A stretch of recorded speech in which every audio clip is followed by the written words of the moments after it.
The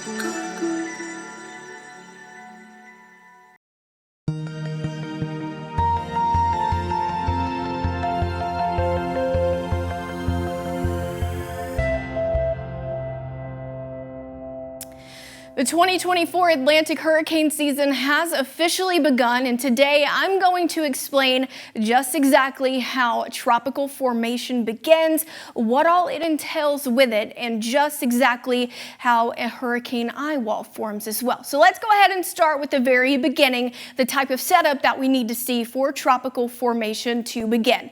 We need to have at least a seawater temperature of around 80 degrees. We also need to have a light upper level wind as well as a moist air mass. You're really going to see that along with the hot ocean waters, that moist air, and that's going to help to see the warm air begin to rise. The rising air is then going to cause thunderstorms, and clouds are going to start to form along with these thunderstorms as well. Outside air will begin to rush in to replace the rising air that was from the beginning, and then we will see rising motion in addition to storm formation. So basically, we're going to see a bunch of thunderstorms that start to come together. A tropical system, you'll see very strong upward vertical motion. Air is going to be flowing from all directions and air will spin. Air is going to start to spin around an area of low pressure. So typically when we start to see these form, it's kind of like how we see low pressure systems move across the United States, how it has all the rain associated with it. That's exactly how a tropical system starts to form. So first we're going to have a tropical depression. That is the first type of tropical anything that we can have once we start to get into the levels of tropical storm and on into hurricanes. So like I said, tropical depression going to be first. Storms are going to start building around the surface circulation. We'll see minimal impacts from these usually, and winds that are associated with these are usually less than 39 miles per hour. If it becomes stronger than a tropical depression, we'll see tropical storms start to form. Rising air will start to intensify. We'll see the center start to build in just exactly where that tropical storm is, and usually within a tropical storm, we'll see sustained winds up to around 73 miles per hour.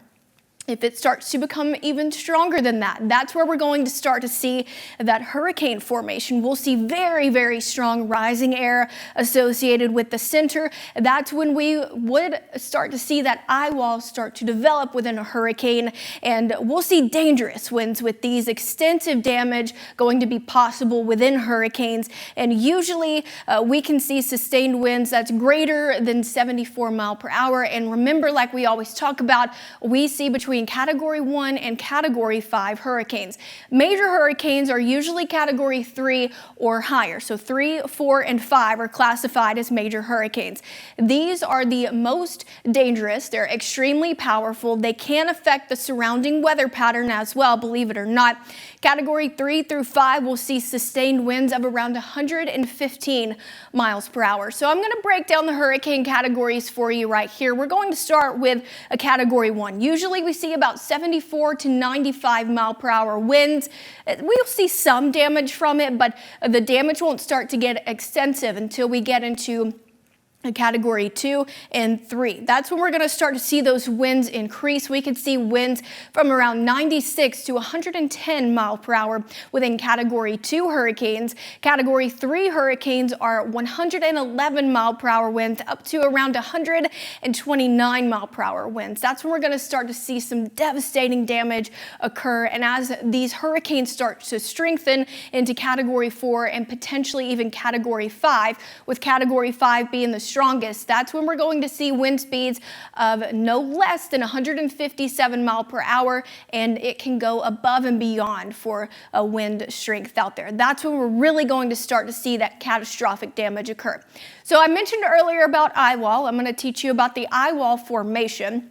That's where we have the rising motion within a thunderstorm. That's what I was telling you about earlier. You're going to start to see this flow. It's going to start to spread outward in a certain height up into the atmosphere, and that's usually when you start to see that eye wall form.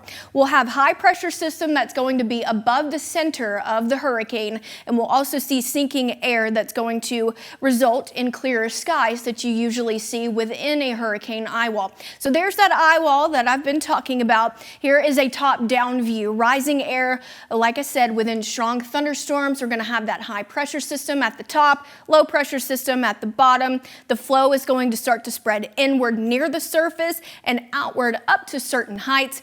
And that's how we get that eye wall formation. That's going to result in sinking air near the center and bringing in those clear skies along the eye wall. So let's go ahead and also talk about our formation zones, because as we know, hurricane season can last up until November the 30th. Hurricane season runs from June 1st until November the 30th. It's possible that we usually will get some sort of formation in the eastern Gulf of Mexico. Usually June, we don't really see a whole lot of development, but we are expected to see another above average hurricane season. We'll also see the Gulf Coast to the western Atlantic. That's where we could possibly see hurricane development heading into July. August and September are our months where we usually see the most tropical activity form, and you're going to notice that through the western Atlantic all the way to near the East Coast. So where you see these oranges and these red colors, that's where we're more likely to see hurricane formation heading into September.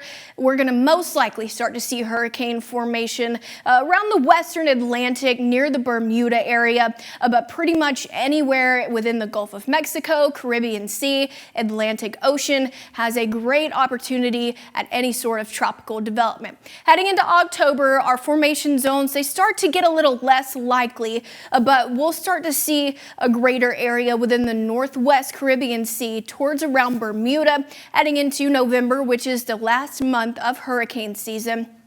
We'll start to see hurricanes become more infrequent. We could potentially see some that form around the basin, but usually November is when things start to gradually die down. So here are what your 2024 Atlantic hurricane season names. These is a list of names that we're going to be dealing with from this year, starting with Alberto, seeing Chris, Ernesto, Francine, Isaac, Joyce, Leslie. These are all just a few options, all the way down to Valerie and William.